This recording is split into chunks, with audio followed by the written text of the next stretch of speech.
Hold on. You've never had a credit card?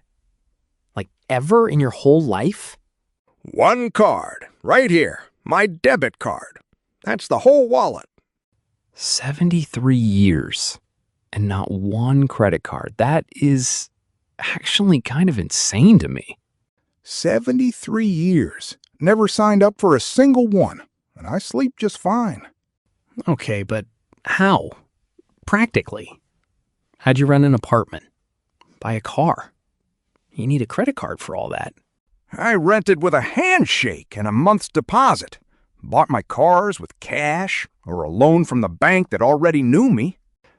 A loan from a bank? That's still credit, Pops. A loan for a car is one thing. A little plastic card you tap for a sandwich you can't afford is another. Those are not the same animal. Okay, fair. But the real problem with never having one? Today you can't rent a decent apartment without a credit score. Basically a report card on whether you pay your bills on time. No mortgage. Landlords run it now. I know they do now. And the way you build that score is by using a credit card and paying it back. So, never own one? For me in 2026, that's actually kind of bad advice. You're not wrong. That part changed, and it changed after my time. So don't take never from me. Take something better. Sit down. All right, now I'm actually listening. Because here's what nobody ever sat you down and explained. You're carrying two completely different things in that wallet, and you treat them exactly the same. That's the mistake. That's what put you $8,000 in the hole last year. Yeah, well, don't remind me about that part. 2 cards. This blue one and this black one. To you, they're the same. Tap, tap, buy stuff. By the time we're done, you'll know why one of these is your money, and the other one's a loan you can actually use if you're careful with it. A loan I can use? Okay, walk me through it. This blue one. Debit card. When you tap this, you're spending your own money. It comes straight out of your checking account. Spend what you've got. When it's gone, it's gone. The card just says no. Right. That one I get. And that no is the whole safety of it. A debit card literally cannot put you in debt. Worst it does is get declined. Never thought of the decline as a good thing. Now this black one, credit card, when you tap this, you are not spending your money.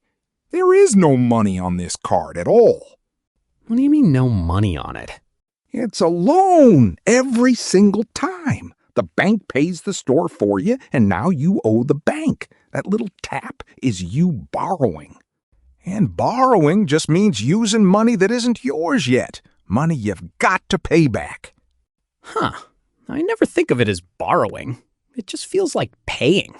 That's exactly how they want it to feel. Feels like your card, but it's their money. Think of it like a ladder. Debit is your own ladder in your own garage. Credit is borrowing the neighbor's ladder. Fine, long as you bring it back quick. And if I don't bring it back quick? Then he charges you rent on his ladder. Every day you keep it. That rent's the interest, that big number from last time. North of 20% a year now. Okay, so borrowing the ladder is basically free if I return it fast. Now you got it. And here's the part they really don't shout about. It's called the grace period. You borrow on that card all month. If you pay back every dollar by the due date, they charge you nothing. Zero. A free little loan. Wait, free? Genuinely free? Why would a bank hand out free loans? Because they're betting you won't. That you'll slip, carry a little, and get hit with the interest. So the free part is the bait. The free part is the bait. Miss that due date, and it's called carrying a balance. That's the trap. Okay, so how bad is that trap really? Put a number on it for me. Let me show you what carrying a balance does. Say you and I buy the same dinner, $100, both on the credit card. Okay, same exact $100 dinner. Got it. I pay mine off by the due date. What did my dinner cost me? $100, obviously. That's what you spent. Oh, $100. Now you pay just the minimum, the smallest they'll let you, and carry the rest. A year later, what'd that same dinner cost? I don't know. 110? More like 120, 25 once the interest piles up. Same dinner, same card, same night out. And the only difference is whether I paid it back. That's the only difference in the whole world. The card didn't change. You just rented their money for a year. And here's the part that ought to make you a little mad. The bank doesn't make its real money off you paying on time. It makes it off you carrying that balance. So, they're not actually hoping I pay it off. They're a lender, not your friend. The fellow who pays in full every month, they barely make a dime off. You paying interest.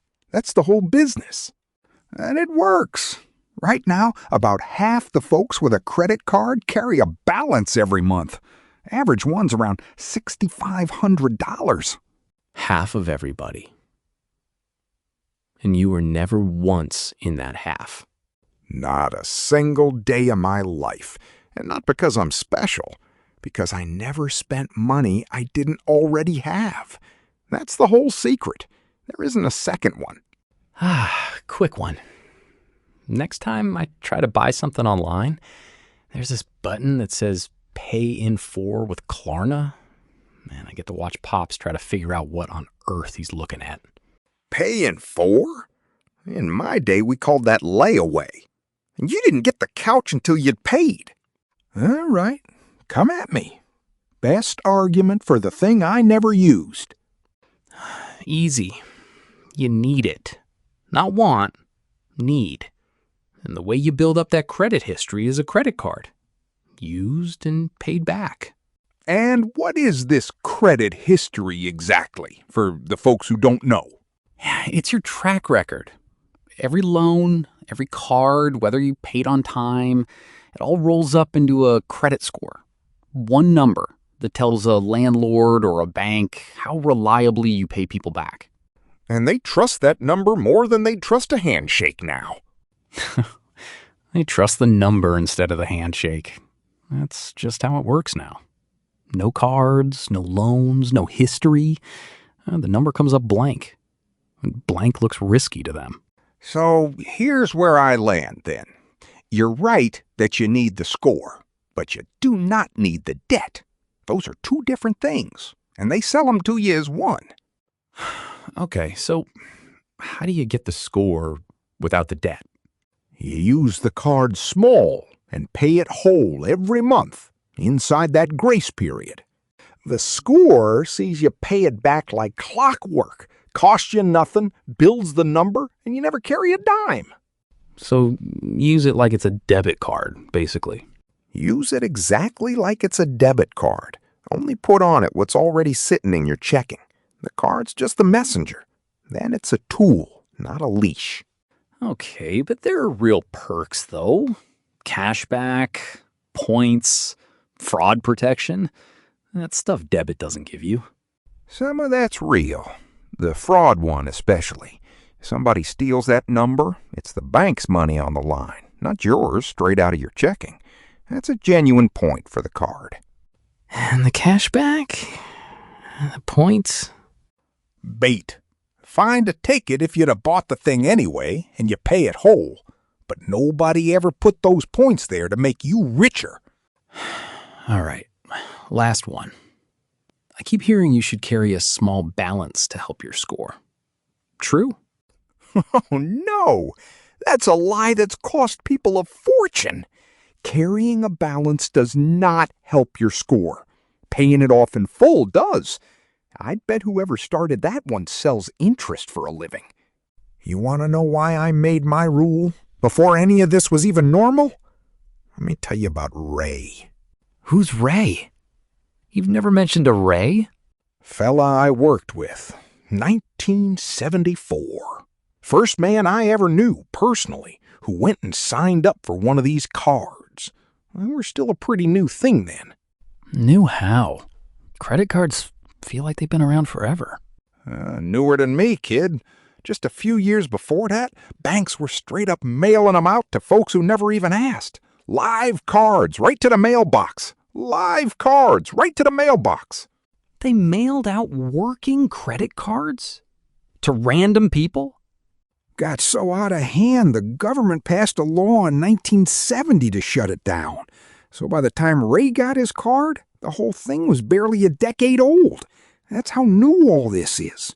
Anyway, Ray, he got one, and for about a year, Ray was the richest man at the shop. New color television, new couch, took his wife down to Florida. I mean, that sounds pretty great, though. Looked great. Looked like he was winning.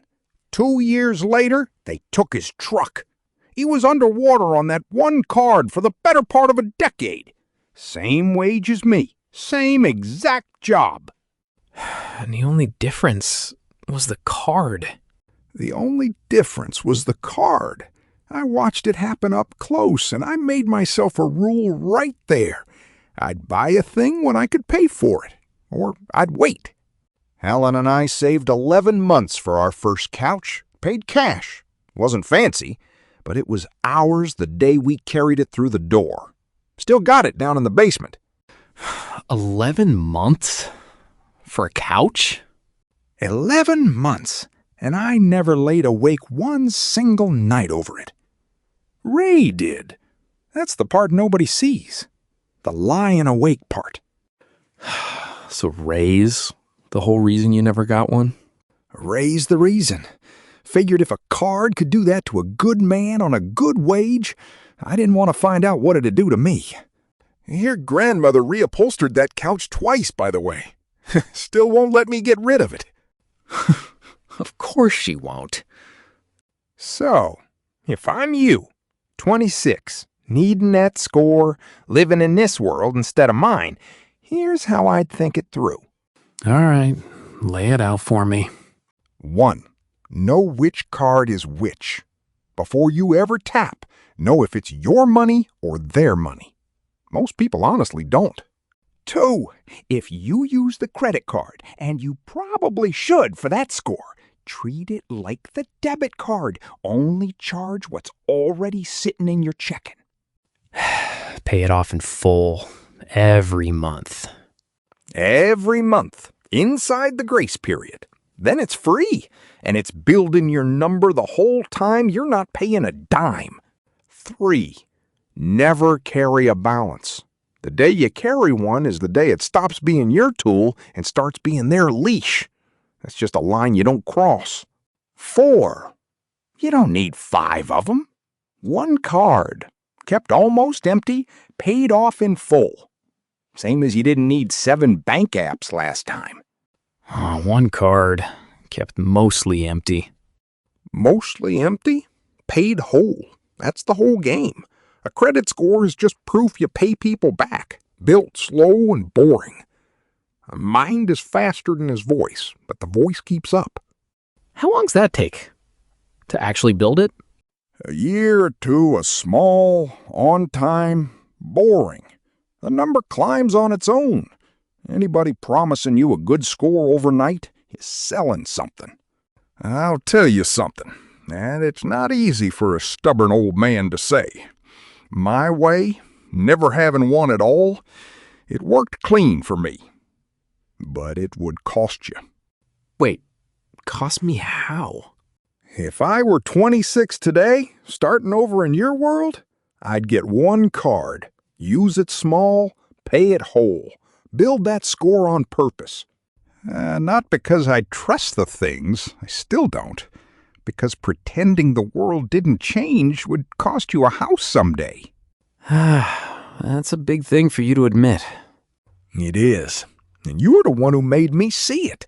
You sat right there and explained that score to me like I was the kid at the table. Took me 73 years to get out-argued about money. Felt about right, honestly. A credit card is a loan, not money. So that's the card in your wallet. Your money or theirs. Know which one you're tapping before you tap it. Next up, there's a newer kind of borrowing that doesn't even look like borrowing. That Pay in 4 button at checkout. I showed it to Pops and he genuinely could not believe it was legal. Subscribe so you know exactly what you're signing up for before you tap that button, because it is slicker than any credit card.